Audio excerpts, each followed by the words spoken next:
supporters, blows his whistle. George Moncur steps up and scores!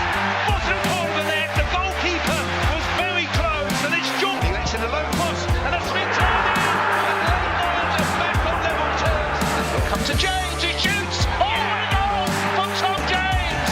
That was a volley, and that was... It's a low cross, it's an inviting cross, and it's been turned in by Theo Archibald, and he celebrates in front of the travelling faithful.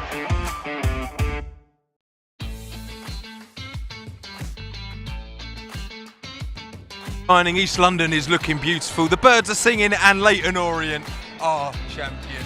But we've still got a couple of games to go and we're going to enjoy every single second of it, and we're bringing you all of the action right here on Orient Live. And although we've not really got anything to play for, I'm sure the football will still be as exciting as ever, as Richie Wellens is looking to finish with the most points that a Leyton Orient team has ever finished with. And on the stream this afternoon, I'm extremely excited to be joined by two Orient legends in Glenn Wilkie and Joe Widdowson, and maybe the biggest legend of all, the hero, the club chairman, Nigel Travis. So here we are. And Nigel, thank you so much for joining us. And first of all, on I think behalf of all the fans, thank you for taking us back to where we belong. It must be a great feeling as a fan and also as the chairman to be back. Oh, it's unbelievable. If I think back to where we were when we played Colchester here a few years ago, and we were going down to the National League, and Ken and I were negotiating with a certain person whose name we can't say. I mean, it's been an incredible journey, and I think how Martin pulled together that first team, Joe was part of that, and I think, we've stuck through the hard times, and there's been some dreadful times, like when Justin unfortunately passed, and then COVID, and then the old up and down, and the manager who lasted 29 days, all that kind of stuff. It's been an interesting time, but we start focused on the goal. And as I said to the spectators over in the West End, my personal aim for this year was the playoffs. To do what we've done is just amazing. I'm so excited to be here live, and the same next week at Bradford. It's a wonderful journey, and I think what's really worked is everyone has been together, from the fans all the way through to the players. So this is a great club, and we're going to make it even better in the future. And you've of course been watching from Boston for the last few weeks, watching all of the drama unfold. We've got it wrapped up so early though. The performance at Gillingham wasn't great, but the event and the spectacle was great. And then the performance to wrap it up here against Crewe. You must have been itching to jump around in your living room with a bottle of champagne or two. Well, I do jump around anyway and shout occasionally. But I want to take the opportunity of saying to all of you, and Jake who's behind the scenes, thank you for making sure I can see every game. It's been fun, and you've done a great job. And I was saying to Glenn just now, watching the game against Gillingham was surreal. Firstly, everyone thought the stream had gone out when the lights went out, and then commentating after. I think you guys are going to be commentating on the coronation next week because it's a tough job just talking when not much is happening, and it was fabulous. And then I have to say, I thought we were going to struggle at Mansfield, and we played really well. So I'm convinced we're going to play really, really well today. It's a huge game for Stockport, and I think the players are really up for it. I mean, it's an interesting one, isn't it, Glenn? Because Stockport, they could still get the automatic promotions. We've obviously not got anything to play for except pride and professionalism, but it's an exciting game nonetheless. Yeah, it's brilliant for our fans. It's going to be a real game of football, because it's better to be playing against a team who's got something to fight for rather than a mid-table team who's got nothing to fight for. The atmosphere might not be as good. They're sold out their allocation, I believe, for the away supporters. So I think the atmosphere will be electric. I think the game will be frightening. I think it's set up to be a really, really good day. But I've got a question for Nigel. Got promoted obviously last week, won the championship last Saturday. What have you been doing this week? Obviously, because the promotion's there. What is it? Solely planning for next season, or is it? Well, we've done a lot of planning, but we also have a lot of things that we do. It happens every week, 52 weeks of the year. I mean, we have a cash meeting every Wednesday. Sounds boring, but you still need to make sure the finances are right. We have an employee meeting every month, and we have one this week. And we gave the players some goals. I mean, I read this on the forum that if we win both our last 2 games, if you take into account the fact that a win went from 2 points to 3 points, we will have the highest points ever that a Leyton Orient team has had, even taking that into account. So that's the goal. I know Richie wants to get 2 points a game, which is 92 points. So I think there's a lot resting on this game, but we've spent a lot of time this week planning because, to be honest, we're kind of oversold today. I've been asked 55 times where do I sit when I was over there, and all that kind of stuff. So it's been a really busy but great week. Yeah, and just to touch on Richie Wellens before we let you go, and I know you've got a busy afternoon ahead of kick-off, Nigel, but you've mentioned Justin's name already, a legend in everyone's eyes, and Richie is built on the great work he's done. How proud are you of obviously Justin, but of Richie as well, and to achieve what he's achieved this season? He's done such a fantastic job. Well, before we hired Richie, Martin gave me some advice, and he said you probably need a closer relationship with the managers, because I've always stood back and because the boss is Martin. He said you need to talk to the new guy, Richie, more often. So I talk to him 2 hours after every game, win or lose. Please say most of it's wins. But we've built a great relationship, and Richie thinks that's very important for him. I think he's a really great manager. I hope we're going to keep him for a long time. We've worked hard at keeping him. He feels engaged. His family, I know, his mum and dad tell us that he's very happy here. And I think the thing that sums it up, and Joe knows this probably better than anyone, I encourage people to treat us all the same, and Richie plays jokes on me more than anyone. That's good, and that's what you want to happen. That's the culture we have. And Joe, obviously a champion yourself at this ground today, and the players out there are champions already. They've wrapped up a little bit earlier than the 2019 group, but an equally special group of players as well, and a really talented bunch. Yeah, it was. We had obviously a fantastic league title win from the National League. I think, having watched this team throughout the season, I've been so impressed with their performances, their drive, their motivation, and I think like the ultimate compliment you can pay to them is that they've made it look quite easy, if I'm being honest. I think we've said it a lot of times watching games that it looked like a foregone conclusion, and I think they've really almost like strolled to the league title. I remember with us, and I'm sure Nigel hasn't forgotten, it was quite dramatic. It was us on Stockport going right to the wire. But with this team, I think they've been top of the league probably for 90% of the season, and they've been so consistent. Even when they haven't played well, they pick up points on the road. Playing at home, this Brisbane Road's been a fortress this season. We've been treated to some unbelievable goals, some really good football. And yeah, just massive credit to the coaching staff, Richie, and all the players as well with how they performed throughout the season. Well, it certainly has been a very special season, and Richie will be hoping to finish it in a very special manner with a record total number of points, and hopefully we can add 3 more today. But before we do that, or try to do that, let's hear the thoughts of the gaffer.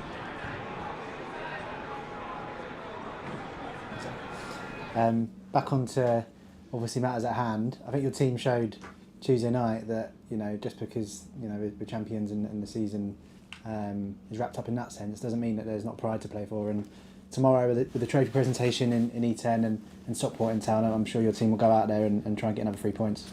Do you know what, Luke? It's really hard when you train every single day at a certain intensity and you're playing every single game. Even the games that we've lost, Newport we should have won. Gillingham we was outstanding. Northampton we didn't deserve to lose. Tranmere we didn't deserve to lose. Newport we absolutely battered them. The only Stevenage away this year where you can actually take your hat off and say they deserve to win. There's a couple of wins where it could have gone either way and we could have drawn them. But when you set them standards every single day, irrespective of who's playing, our training group is the intensity levels are through the roof. So that's really, it's not a tap. We don't turn it on and off. It's really difficult to come down from them. We made a few changes to freshen up, and them lads were going in, full fresh. And again, we've got a responsibility, one, to Stevenage and Northampton tomorrow, so that Stockport can't catch them, but also for the likes of Bradford, Mansfield, Salford that want to get into the playoffs and want to catch Stockport. So it actually was doing me head in the lead up to the game. Oh, you're making changes. Oh, we get our money on. People speak to me going, we'll get our money on Mansfield and things like that. I'm like, we've been in this game 25 years, 26 years. Our mentality is to win every single week. So I said 3-1 after the game. I couldn't believe we actually went off at 9-2. So I just hope that a lot of Orient fans had a bet on us, because it was a crazy prize. But I understand the reasoning behind it. But yeah, we ain't going to let up. And as I mentioned a minute ago, tomorrow is the trophy presentation. Obviously, we saw last Saturday with the Crewe game and people on the pitch, but this time around, obviously, it needs to go a bit smoother from a kind of overview of how it all runs. No, go on. You act like you didn't finish your question. No, but I mean, from your point of view, I mean... No, listen, I'll be honest with you, I actually love it when the supporters come on the pitch, but it can cause a little bit of carnage. So tomorrow, stay off the pitch, okay? You're on the pitch at Gillingham, which was fantastic, and I'm looking at the camera now, not you, Luke. We've had on the pitch at Crewe, which was, will live long in my memory. But let's organise it properly. Let everybody enjoy the day. Let's Stockport after the game respect their supporters and go over to their supporters. And obviously they might be celebrating being in the playoffs or whatever it may be. Let them give them their 5 minutes, whatever it may be. We will go out back into the change room, and then we can enjoy the day together. But I think it's important. Please stay off the pitch. Well, we've got another familiar face joining us now, and another champion. It's a champions kind of day. We've got James Dayton, Leyton Orient promotion winner back in 2019. Joined us. James, thanks for joining us. And I mean, thanks for having me. Must be great to be back here and witnessing another Leyton Orient promotion side, champion side. Yeah, it's great to be here. Like when it's packed out like this and it's sunny, you can't beat it. There's nowhere better really. And also, you two used to link up down the left. I mean, beautiful scenes of Joey overlapping, wrapping one into the top corner with your right foot. We're still talking about that. No, not today. Not that big today. But I mean, what a season that was, and just to touch it very briefly, great memories and back here today in front of the Justin Edinburgh stand. It's beautiful. Yeah, like you said, just brilliant memories. I think as well as winning the league and getting ourselves promoted back into the Football League, which was a massive deal at the time. The objective was just to get promoted, and that was all that was acceptable really. And I think dates will remember Justin really drummed that into us from the first day of pre-season. He wouldn't settle for anything less, and obviously coming out of the conference, it is only the top team goes up automatically. So we didn't want the lottery of the playoffs, and we just really had to push each other. And I think I'm sure Dates will agree. We had a fantastic group of boys. We had a great team spirit. There was great unity. And it's great to be with him today and enjoy this team, being crowned champions. Winning championships is special. It doesn't happen very often in players' careers. You used to have a WhatsApp group from that championship side. Yeah, of course we do. That will last forever, won't it? Like this team out here today, you guys, but you've still got that core group of WhatsApping bits and pieces, and definitely. Obviously talking about your goal. Nah. Well, sometimes. Yeah. But yeah, we still have the WhatsApp group. I think lots of the boys are still in touch and in communication with each other. I know for me personally, I'm always looking out for the boys, whether it's moves, goals, if they're playing and what they're doing.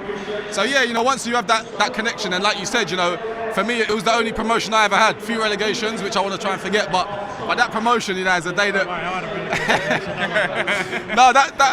that day that winning the league was something that will always stick in my mind. And it was even more special doing it with such a great group of guys.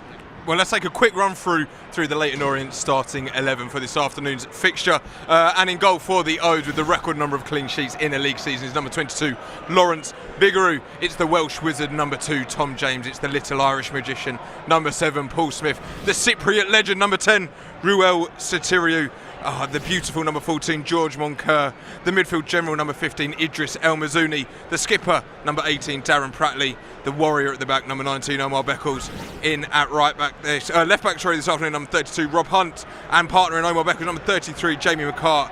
And finally, number 34, Kieran Sadlier. And on the bench for the O's, Sam Sargent, Dan Happy, Craig Clay, Theo Archibald, Jordan Brown, Aaron Drynan, and Charlie Kelman.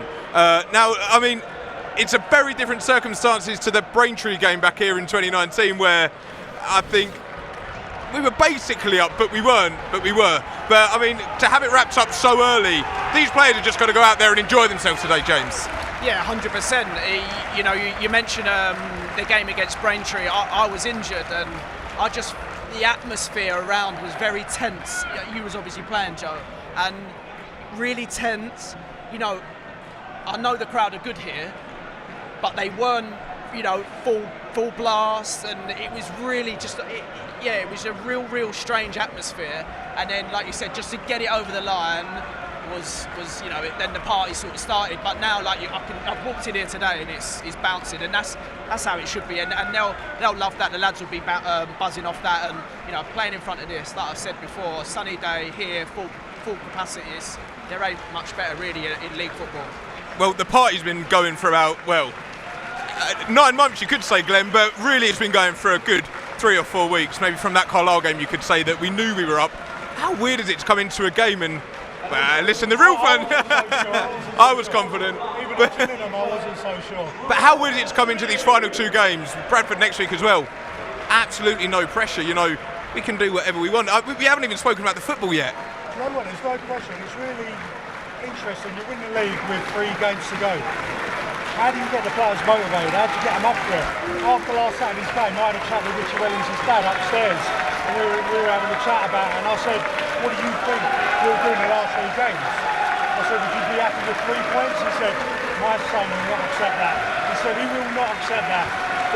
He's got his own personal targets, what targets he wants the team to achieve and what he wants his team to get.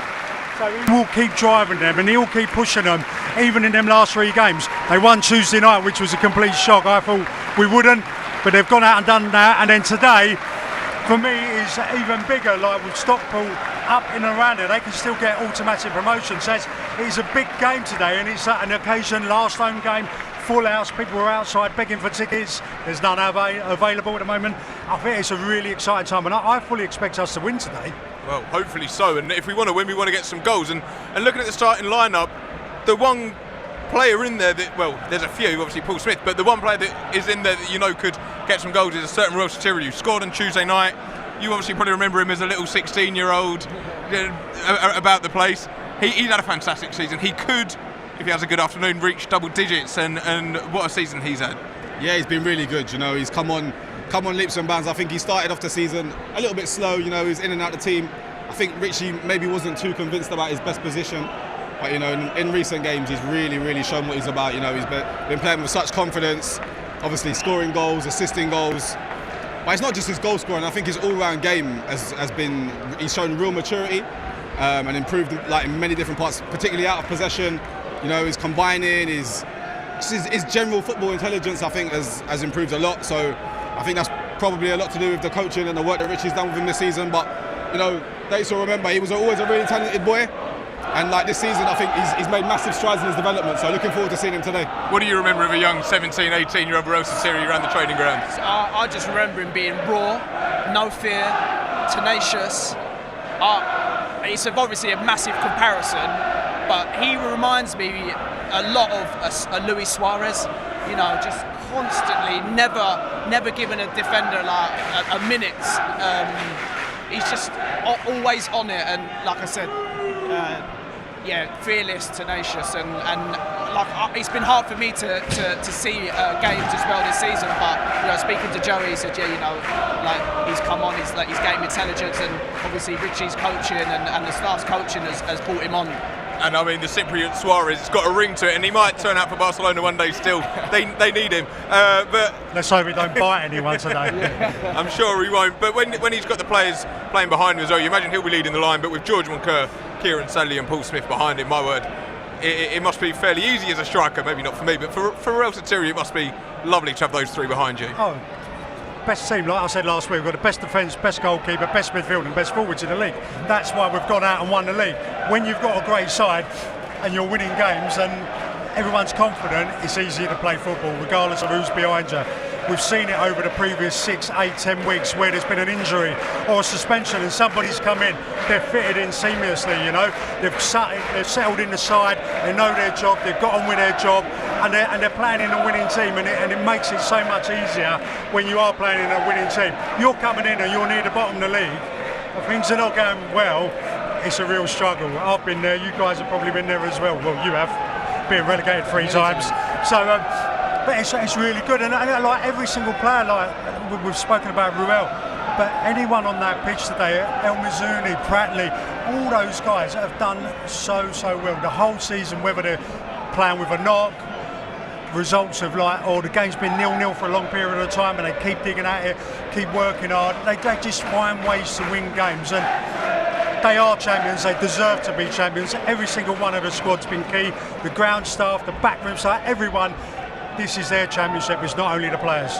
Well, we've not got long until kick-off, and we're going to be handing over slightly early this afternoon for a very special surprise we've got for you. So it's going to be exciting. But if you're watching along live on our YouTube stream, then don't forget to head over to pick up your audio pass or your match streaming pass over on the Orient website. But now let's take a look at the visiting side for this afternoon's fixture, and it's Stockport County with one of the biggest budgets in the league, managed by Dave Challoner. And in goal is number 1, Ben Hinchcliffe. Number 3, Kyle Noyle. Number 4, Akil Wright. Number 6, Fraser Horsfall. Number 8, Callum Camps. Number 16, Jack Stretton. The captain, number 18, Ryan Crosdale. Number 20, Isaac Oluwafe. Number 21, Miles Hippolyte.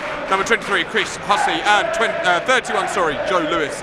And on the bench is Vit Jaros, Neil Byrne, Connor Evans, Paddy Madden, Ryan Johnson, Jacob Davenport and Ashton Mee. And one of the biggest budgets in the league, James.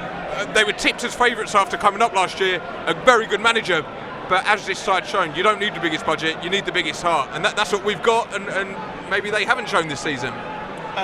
Yeah, definitely. I think you touched on it just briefly then about being in a winning team and players coming in from out of the squad or from the subs bench and just being able to fit into that system and it not disrupting anything.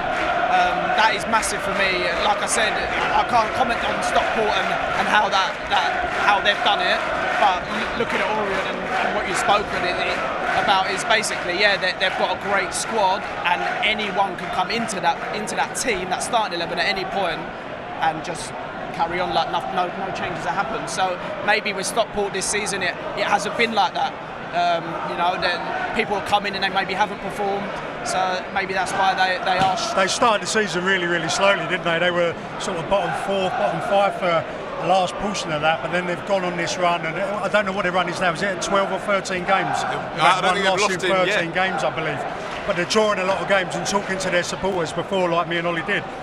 Their problem and what they're saying is they don't score enough goals. They're creating chances, they just don't score enough goals, whereas they're nicking wins, they're getting a lot of draws, but they've been on this phenomenal push and they've found themselves in 4th place, like level on points with about 4 teams below them. But they will be throwing everything at it today, Joey. A win will keep their automatic hopes alive if Stevenage lose.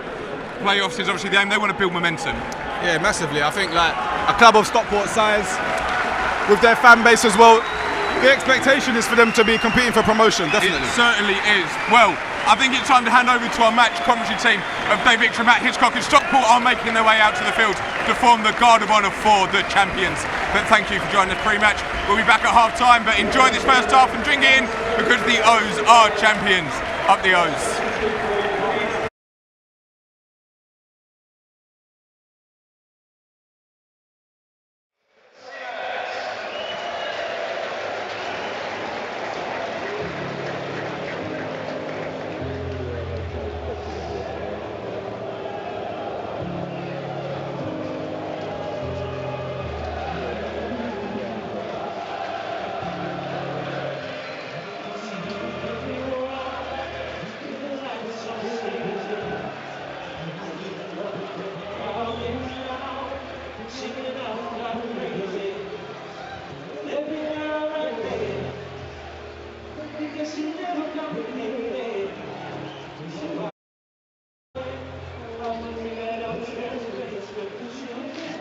Special days and party time in E10, but you can be sure, Phil, that the Leyton Orient boss Richie Wellens will know that those celebrations will feel so much better with a win.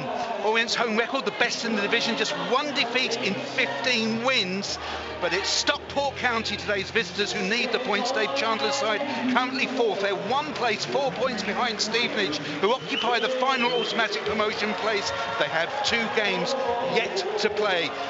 The O's make 5 changes. Tom James, Lawrence Vigneroux, together with Omar Beckles, Darren Pratley and Rob Hunt return. And it's good to see Dan Happy and Theo Archibald on the bench, both back after injury. I suspect that could feature this afternoon. 4 changes for Dave Chandler's side, who've had real problems in terms of injuries. That's why there are 2 teenagers on the substitutes bench.